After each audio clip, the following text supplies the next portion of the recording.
ಗೆಳೆಯರೇ, ಈ ಕಾರ್ಯಕ್ರಮ ನಿರೂಪಣೆ ಮಾಡುವ ಮೊದಲು ನಿಮಗೆಲ್ಲ ಎಂದಿನಂತೆ ಸ್ವಾಗತ ಹೇಳಲು ಮನಸ್ಸು ಬರುತ್ತಿಲ್ಲ. ಯಾಕೆಂದರೆ ಇವತ್ತಿನ ಫಸ್ಟ್ ಕನ್ನಡದ ಸುದ್ದಿ ಅಂತಿಂತ ಸುದ್ದಿಯಲ್ಲ.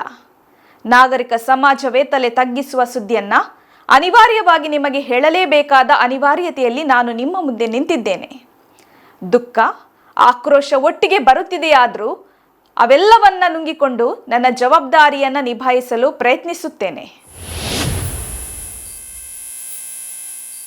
ಗೆಳೆಯರೇ, ಚಂದ್ರಲೋಕದಲ್ಲಿ ಜಾಗ ಹುಡುಕುವ ಈ ಹೊತ್ತಿನಲ್ಲಿ ಮಂಗಳ ಗ್ರಹಕ್ಕೆ ನೌಕೆ ಕಳುಹಿಸಿ ವಿಶ್ವದ ಎದುರು ಎದೆಯುಬ್ಬಿಸಿ ನಿಲ್ಲುವ ಈ 21ನೇ ಶತಮಾನದಲ್ಲಿ ಡಿಜಿಟಲ್ ಇಂಡಿಯಾ, ಸ್ಮಾರ್ಟ್ ಸಿಟಿ ಅಂತ ಭಾಷಣ ಬಿಗಿಯುವ ನಮ್ಮದೇ ಕಾಲಘಟ್ಟದಲ್ಲಿ ಇಲ್ಲೊಂದು ವ್ಯವಸ್ಥೆ ಮನುಷ್ಯನ ಕೈಯಲ್ಲೇ ಮನುಷ್ಯನ ಮಲವನ್ನು ಬಾಚಿಸುತ್ತಿದೆ.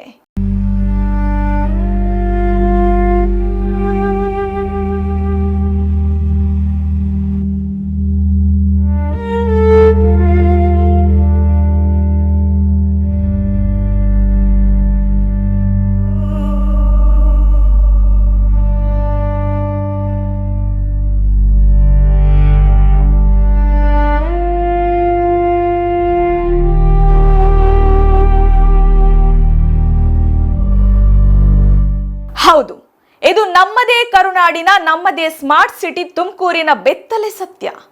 ತಂತ್ರಜ್ಞಾನ ಬೆಳೆದಿದೆ, ಮನುಷ್ಯ ಮಂಗಳನ ಅಂಗಳಕ್ಕೆ ಕಾಲಿಟ್ಟಿದ್ದಾನೆ ಅಂತ ನಾವೆಲ್ಲ ಕಾಲರ್ ಎಗರಿಸಿಕೊಂಡು ಓಡಾಡುತ್ತಿದ್ದೇವೆ.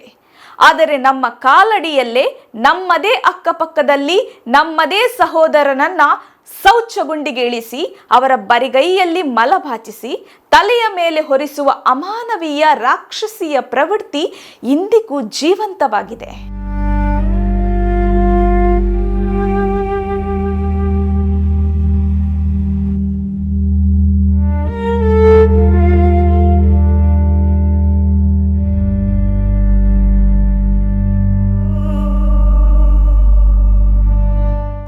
ಇದು ಅಮಾನವೀಯ. ಇಂತಹ ಹೀನ ಕೆಲಸ ಈಗಲೂ ಜಾರಿಯಲ್ಲಿದೆ ಎಂದರೆ ನಮಗೆ ಈ ಸರ್ಕಾರ ಯಾಕೆ ಬೇಕು? ಕೋಟಿ ಕೋಟಿ ಸಂಬಳ ನುಂಗುವ ಅಧಿಕಾರಿಗಳು ಯಾಕೆ ಬೇಕು? ಎಂತಹ ಕರ್ನಾಟಕ ಇದು? ಮನುಷ್ಯರನ್ನು ಮನುಷ್ಯರನ್ನಾಗಿ ನೋಡದ ಈ ಕೊಳೆತ ಬ್ಯೂರೋಕ್ರಸಿ, ಈ ನರಸತ್ತ ಆಡಳಿತ ವರ್ಗ ಯಾಕೆ ಹೀಗೆ ಸತ್ತು ಮಲಗಿದೆ? ಬನ್ನಿ, ಇವತ್ತು ಈ ನಾಗರಿಕ ಸಮಾಜದ ಮುಖವಾಡವನ್ನ ಕಳಚಿ ಅದರ ಹಿಂದಿರುವ ಜಾತಿ ಅಹಂಕಾರ ಮತ್ತು ಆಡಳಿತದ ನಿರ್ಲಕ್ಷ್ಯವನ್ನ ಬಟಾಬಯಲು ಮಾಡೋಣ.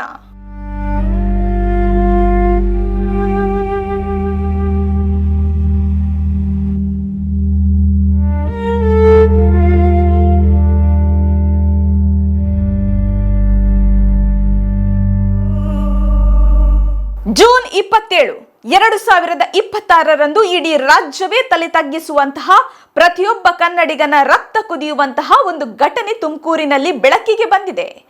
ಜಾಗ ಯಾವುದೋ ಕುಗ್ರಾಮ ಅಲ್ಲ, ಬದಲಾಗಿ ಓದಿ ಪದವಿ ಪಡೆದು ಸಮಾಜಕ್ಕೆ ಬೆಳಕು ಕೊಡಬೇಕಾದ ಕೆಇಬಿ ಇಂಜಿನಿಯರ್ ಸಂಘದ ಆವರಣ. ವಿದ್ಯಾವಂತರು, ಬುದ್ಧಿವಂತರು, ಸಮಾಜದ ಗಣ್ಯರು ಅಂತ ಕರೆಸಿಕೊಳ್ಳುವ ಈ ಇಂಜಿನಿಯರ್ಸ್ಗಳ ಸಂಘದ ಕಟ್ಟಡದಲ್ಲಿಯೇ ಎಂತಹದೊಂದು ಅಕ್ಷಮ್ಯ ಅಪರಾಧ ನಡೆದಿದೆ.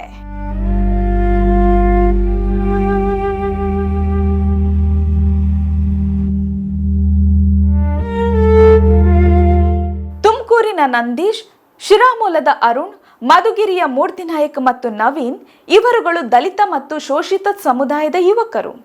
ಹೊಟ್ಟೆಪಾಡಿಗಾಗಿ ಕೂಲಿ ಕೆಲಸ ಮಾಡಿಕೊಂಡು ಬದುಕುವ ಜೀವಗಳು. ಕೆಇಬಿ ಸಂಘದ ಪದಾಧಿಕಾರಿಗಳು ಮತ್ತು ಒಬ್ಬ ಇಂಜಿನಿಯರ್ ಈ 4 ಯುವಕರನ್ನ ಕೆಂಪು ಮಣ್ಣು ತುಂಬುವ ಕೆಲಸ ಇದೆ ಅಂತ ಸುಳ್ಳು ಹೇಳಿ ವಂಚಿಸಿ ಕರೆತರುತ್ತಾರೆ. ಆದರೆ ಅಲ್ಲಿಗೆ ಹೋದ ಮೇಲೆ ಆ ಯುವಕರಿಗೆ ಕಾದಿದ್ದು ಕೆಂಪು ಮಣ್ಣಲ್ಲ, ಬದಲಾಗಿ ಕೆಇಬಿ ಇಂಜಿನಿಯರ್ಸ್ಗಳೇ ಸೃಷ್ಟಿ ಮಾಡಿದ್ದ ಕೊಳೆತ ಮಲದ ಗುಂಡಿ.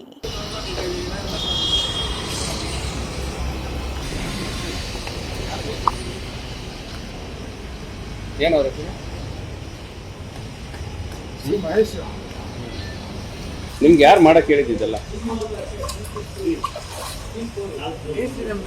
ಎಷ್ಟು ಕೊಡ್ತಾರೆ ಇಷ್ಟು ಮಾಡಿದ್ರೆ ಕೆಲಸ ಮಾಡಿದ್ರೆ? 1,2,000 ಕೊಡ್ತಾರೆ. ಎಷ್ಟು ಜನ ಮಾಡ್ತಾ ಇದ್ದೀರಾ? ಮಾದಿಗ ಸಮುದಾಯ ಏನನ್ನ ಹಾಕಬೇಕಲ್ವಾ? ಯಾರು ಹಾಕ್ತಾರೆ ನೋಡಿ? ನಿನ್ನ ಕಾಲು, ನಿನ್ನ ಕೈಗೆ ಏನನ್ನ ಹಾಕಬೇಕಲ್ವಾ? ಹುಷಾರಿಲ್ದಂಗಾದ್ರೆ ಏನನ್ನ ಆರೋಗ್ಯ ಕೆಟ್ಟರೆ ಯಾರು ಕಾಂಟ್ರಾಕ್ಟ್ರು? ಯಾರು ಆ ವ್ಯಕ್ತಿನೇನ? ಯಾವ ಊರವ ಆ ವ್ಯಕ್ತಿದು? ಅವೇನೇ ವ್ಯಕ್ತಿ ಹೆಸರು? ಸದಾಶಿವನಗರ. ಏನು ಹೆಸರು?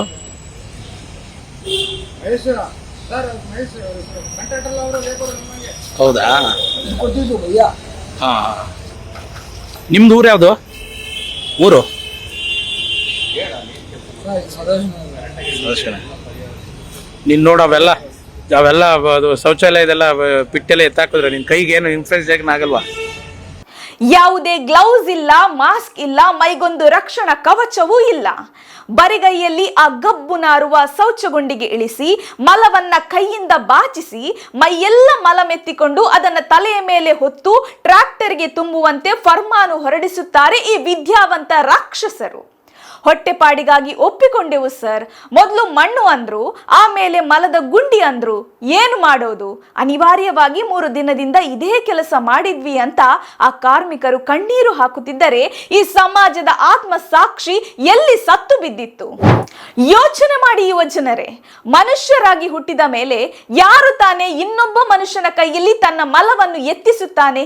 ಇದು ಕೇವಲ ಒಂದು ಅಪರಾಧ ಅಲ್ಲ, ಇದು ಸಾವಿರಾರು ವರ್ಷಗಳಿಂದ ನಮ್ಮ ಸಮಾಜದ ರಕ್ತದಲ್ಲಿ ಬೆರೆತು ಹೋಗಿರುವ ಕೊಳೆತ ಜಾತಿ ವ್ಯವಸ್ಥೆಯ ವಿಕೃತ ರೂಪ.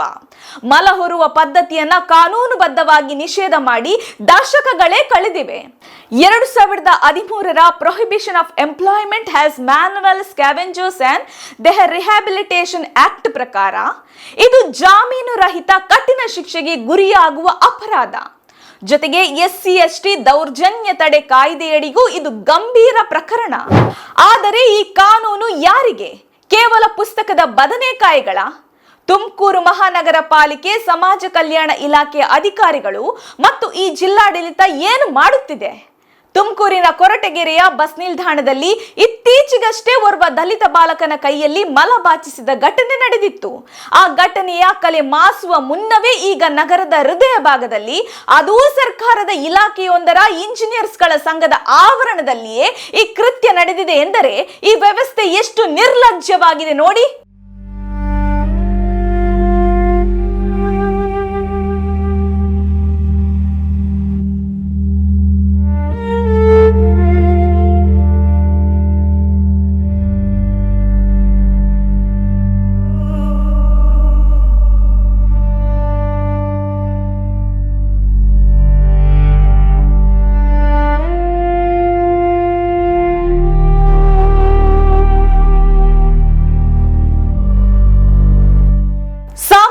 ಹೋರಾಟಗಾರ ಜಟ್ಟಿ ಅಗ್ರಹಾರ ನಾಗರಾಜ್ ಅವರು ಆಕ್ರೋಶ ವ್ಯಕ್ತಪಡಿಸಿದ ಮೇಲೆ SP ಅಶೋಕ್ KV ಅವರು ಸ್ವಯಂ ಪ್ರೇರಿತ ದೂರು ದಾಖಲಿಸಿಕೊಂಡಿದ್ದಾರೆ. ಆದರೆ ಈ ದೂರುಗಳು ಕೇವಲ ಕಾಗದದ ಮೇಲೆ ಉಳಿಯುತ್ತವೆಯಾ ಅಥವಾ ಆ ದರ್ಪದ ಇಂಜಿನಿಯರ್ಸ್ಗಳನ್ನ ಜೈಲಿಗೆ ಅಟ್ಟುತ್ತವೆಯಾ ಅನ್ನೋದು ನಮ್ಮ ಮುಂದಿರುವ ಅತೀ ದೊಡ್ಡ ಪ್ರಶ್ನೆ.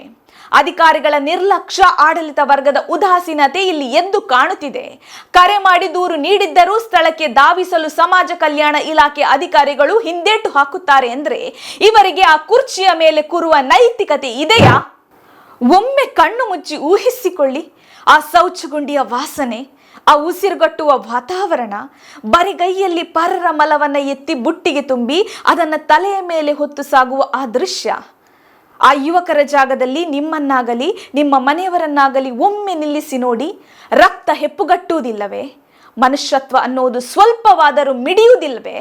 ಆ ಇಂಜಿನಿಯರ್ಗಳಿಗೆ, ಆ ಪದಾಧಿಕಾರಿಗಳಿಗೆ ತಾವು ಮಾಡಿದ ಮಲವನ್ನ ತಾವೇ ವಿಲೇವಾರಿ ಮಾಡಿಕೊಳ್ಳುವ ಯೋಗ್ಯತೆ ಇಲ್ಲ ಎಂದರೆ ಅವರು ಎಂತಹ ನಾಗರಿಕರು? ತಮ್ಮ ಮನೆಯ, ತಮ್ಮ ಸಮುದಾಯ ಭವನದ ಶೌಚವನ್ನ UGDಗೆ ಸಂಪರ್ಕಿಸುವ ಕನಿಷ್ಠ ಜ್ಞಾನವಿಲ್ಲದ ಇವರು ಇಂಜಿನಿಯರ್ಸ್ಗಳ? ಇದು ಇಂಜಿನಿಯರಿಂಗ್ ವೈಫಲ್ಯವಲ್ಲ, ಇದು ಮನುಷ್ಯತ್ವದ ವೈಫಲ್ಯ. ತಾವು ಉನ್ನತ ವರ್ಗದವರು, ಈ ಕೆಲಸವನ್ನೆಲ್ಲ ಮಾಡುವುದಕ್ಕಾಗಿಯೇ ಶೋಷಿತ ವರ್ಗದವರಿದ್ದಾರೆ ಎಂಬ ದರ್ಪದ ರೋಗಗ್ರಸ್ತ ಮನಸ್ಥಿತಿ ಇದು. ಇದು ನಮ್ಮ ನಿಮ್ಮೆಲ್ಲರ ಪ್ರಶ್ನೆ. ಇದು ಕೇವಲ ಆ 4 ಜನ ಕಾರ್ಮಿಕರ ಪ್ರಶ್ನೆಯಲ್ಲ, ಇದು ಸಮಗ್ರ ಕನ್ನಡಿಗರ ಆತ್ಮ ಗೌರವದ ಪ್ರಶ್ನೆ. ಸರ್ಕಾರಗಳು ಕೇವಲ ಯೋಜನೆಗಳನ್ನು ಘೋಷಣೆ ಮಾಡಿದರೆ ಸಾಲದು. ಅಧಿಕಾರಿಗಳು ಕೇವಲ AC ರೂಮ್ಗಳಲ್ಲಿ ಕೂತು ಮೀಟಿಂಗ್ ಮಾಡಿದರೆ ಸಾಲದು. ಕಾನೂನುಗಳನ್ನ ಕಟ್ಟುನಿಟ್ಟಾಗಿ ಜಾರಿಗೆ ತರುವ ಎದೆಗಾರಿಕೆ ಬೇಕು.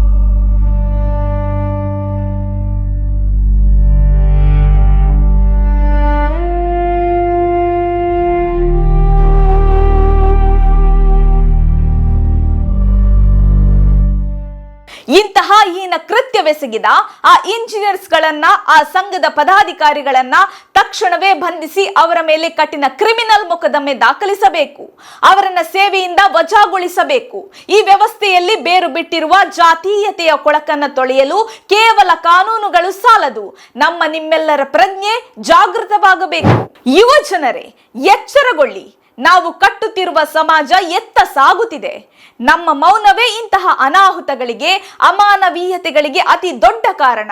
ಇಂದು ನಾವು ಇವರ ಪರವಾಗಿ ಧ್ವನಿ ಎತ್ತದಿದ್ದರೆ ನಾಳೆ ಇತಿಹಾಸ ನಮ್ಮನ್ನ ಎಂದಿಗೂ ಕ್ಷಮಿಸುವುದಿಲ್ಲ.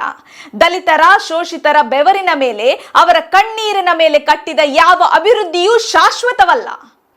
ಚಂದ್ರನ ಮೇಲೆ ಕಾಲಿಡುವ ಮೊದಲು ನಮ್ಮ ಭೂಮಿಯ ಮೇಲಿರುವ, ನಮ್ಮ ಅಕ್ಕಪಕ್ಕದಲ್ಲಿರುವ ಮನುಷ್ಯರನ್ನ ಮನುಷ್ಯರಂತೆ ಕಾಣುವುದನ್ನ ಕಲಿಯೋಣ. ಆಡಳಿತ ಯಂತ್ರಕ್ಕೆ ಬಿಸಿ ಮುಟ್ಟಿಸೋಣ. ಆದ್ದರಿಂದ ಸಾಧ್ಯವಾದಷ್ಟು ಈ ವಿಡಿಯೋವನ್ನ ಶೇರ್ ಮಾಡಿ. ನೋಡ್ತಾ ಇರಿ ಫಸ್ಟ್ ಕನ್ನಡ. ಜೈ ಹಿಂದ್, ಜೈ ಕರ್ನಾಟಕ.